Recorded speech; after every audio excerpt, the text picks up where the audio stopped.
All right, everybody, welcome back. We are jumping right into a deep dive today. Yeah, Buckle up, because this one is juicy. definitely. So you wanted to understand this recent legal development involving Rudy Giuliani Mm-hmm.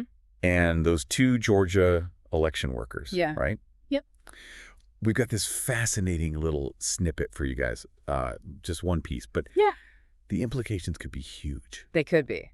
So are we ready to dive in? Let's do it. Okay, so let's unpack this thing. Okay. According to this snippet that we got from Smart News, Rudy Giuliani is facing this legal battle in Georgia. Mm-hmm. He's fighting against these civil contempt penalties. Right. And this is all tied back to those two election workers. Yeah, and you know what's fascinating about this is the whole pardon situation. The pardons. If Giuliani loses this specific case, Okay. it falls outside the scope of a presidential pardon, Oh, wow. even if Trump were to come back into office. So hold on. Even if Trump could pardon Giuliani for other things, Right. this specific case is different. Exactly. It highlights this really interesting limitation on presidential pardon power, Right. specifically with these civil contempt penalties.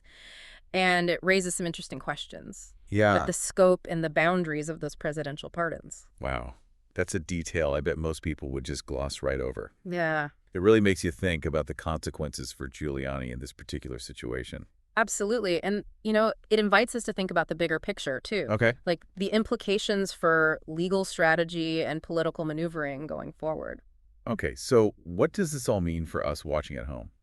Well, for one thing, it shows how these seemingly small legal details can have major consequences. Right. It also highlights this complex interplay between legal processes and political power. Absolutely. And you know, this whole thing raises a question for me. What's that? Does this set a precedent Oh, interesting. for future similar situations? Yeah, it's something to keep an eye on, especially given all the ongoing legal battles surrounding the 2020 election. Definitely something to ponder, I think. For sure.